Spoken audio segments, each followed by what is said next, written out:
Em julho de 1976, um grupo formado por 26 estudantes de idades entre 5 e 14 anos voltava de uma excursão escolar de ônibus quando o veículo foi sequestrado por criminosos em busca de um resgate milionário. O pesadelo deles começou após precisar estacionar no meio da estrada, devido à presença de uma van branca bloqueando o caminho, ao que dois homens armados com espingardas desceram do automóvel e invadiram o ônibus, tomando o controle do volante e dirigindo durante cerca de 11 horas. Quando o destino final foi alcançado, os sequestradores forçaram o motorista de 55 anos, Frank Edward Ray, mais conhecido como Ed, e os alunos a descerem do ônibus um por um e depois entrarem em um buraco na terra que dava para uma van de mudança enterrada ali, com o propósito de mantê-los presos. Dentro do escuro cativeiro, cujas janelas haviam sido bloqueadas a fim de que não entrasse nenhuma luz, havia jarras de água, colchões, pães e cereais. À medida que as horas passavam, no entanto, seus suprimentos acabaram e as paredes do automóvel começaram a envergar sob o peso da terra pressionando, fazendo com que as vítimas do sequestro fossem ficando cada vez mais desesperadas.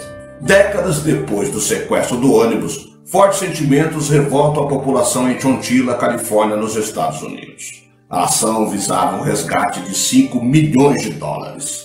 Eu sou o Sidney Góes e você está no Placebo. Se inscreva no canal, deixe seu like e vem comigo que no caminho eu te explico.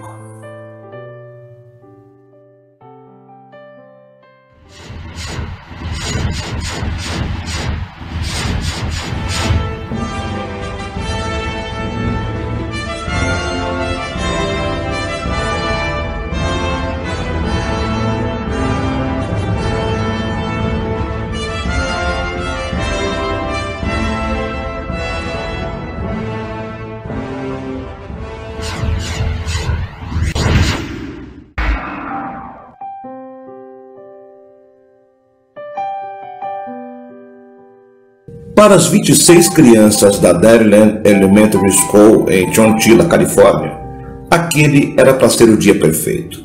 Depois de vencer uma competição para seu colégio em um festival de verão em 2 semanas, as crianças passaram o dia em uma piscina local, nadando e se divertindo juntas. No final daquele dia do mês de julho, elas se amontoaram no ônibus escolar amarelo e Edward Ray começou a levá-los para casa. Algumas crianças foram deixadas, mas enquanto o ônibus viajava por uma rua rural estreita, o motorista notou uma van parada no meio da estrada. O capô estava levantado em um ângulo para bloquear toda a rota. Por ser uma cidade pequena e a comunidade estar na vanguarda, Ray decidiu parar e ver se poderia ajudar a van encalhada. Mas antes que ele pudesse sair de seu assento, 3 homens mascarados invadiram o ônibus escolar. Eles apontaram metralhadoras para o rosto das crianças, muitas das quais ainda estavam com os seus trajes de banho do dia na piscina. Os 3 homens armados rapidamente assumiram o controle do ônibus, pegando o volante e acelerando por um matagal de bambu. O balanço derrubou as crianças para frente e para trás, até que o ônibus finalmente parou em uma vala escondida. 2 vans já estavam instaladas. Um por um, as crianças e Ray foram transferidos do ônibus para as vans. De lá, os agressores levaram suas vítimas em uma viagem de 11 horas. As janelas foram escurecidas e o calor encheu o pequeno espaço. Não havia comida, água ou mesmo banheiro, deixando as crianças sem outra opção a não ser se sujar. Mas quando o dia chegou ao fim, as 2 vans finalmente pararam. Os 27 reféns foram levados para uma pedreira em Livermore, que ficava surpreendentemente a apenas 2 horas de Chonchilla. Os pistoleiros dirigiram por 9 horas a mais apenas para deixar suas vítimas mais confusas do que nunca. O tempo extra também garantiu que nenhum trabalhador estaria por perto quando eles chegassem. Os homens descarregaram seus reféns, anotando seus nomes, idades, endereços e números de telefone. Eles foram então forçados a descer uma escada para o que parecia ser uma vala comum, mas as crianças logo descobriram que era na verdade uma van em movimento enterrada no subsolo. Depois que todas as crianças e o motorista do ônibus entraram, os homens armados trancaram a porta. Pelas próximas 16 horas, eles passariam por seu pior pesadelo. Dentro da cela improvisada, Os sequestradores deixaram água, cereais, manteiga de amendoim e pão, suficientes para um único homem dividir entre 27 pessoas. Uma caixa foi esculpida em um banheiro e colchões sujos foram jogados por todo o chão. Mas pior de tudo, não havia ventilação. Não demorou muito para que as crianças começassem a gritar e pedir ajuda. O pequeno espaço cheirava a vômito e urina, e a esperança de fuga logo começou a diminuir. Mas quando o teto começou a desmoronar, Edward Ray fez seu movimento. Ele se conectou com os alunos mais velhos e juntos eles começaram a empilhar os colchões na esperança de escapar por uma tampa de metal acima. Quando chegaram ao topo da pilha de colchões, logo percebeu-se que a placa de metal estava sendo sobrecarregada por 2 baterias industriais de 45 quilos de sujeira. Mas depois de uma longa luta, as crianças conseguiram abrir a tampa e sair sozinhas. Uma a uma, as crianças escaparam da escotilha, subindo nos ombros umas das outras. Após 16 horas em cativeiro, todas as vítimas estavam livres e ilesas.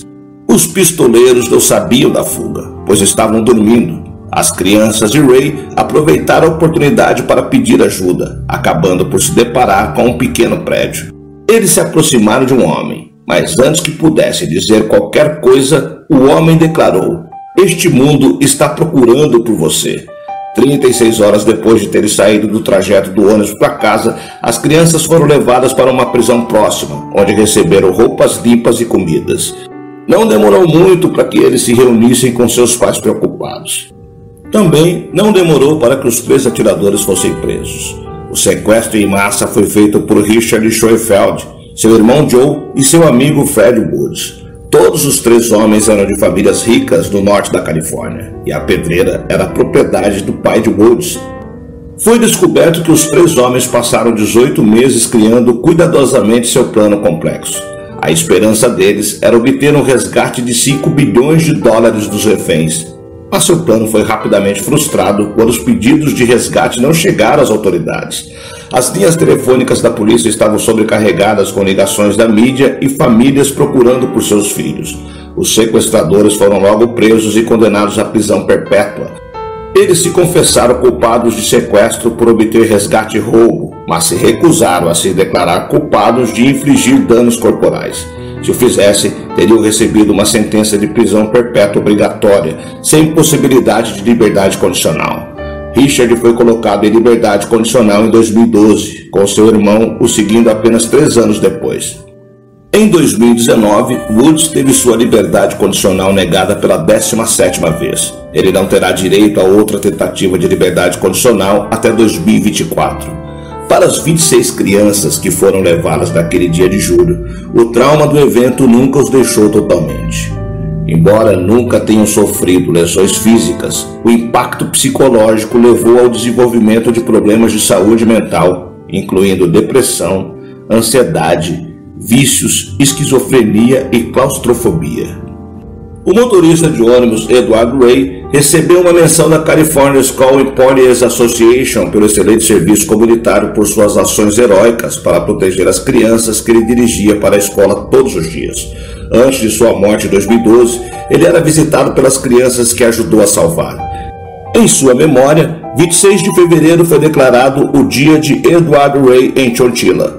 O ônibus escolar ainda está na cidade. É mantido em um armazém, uma espécie de museu sobre o sequestro. O ônibus amarelo é uma mancha de cor em meio a um amontoado de coisas velhas, incluindo o segundo trator mais antigo do mundo.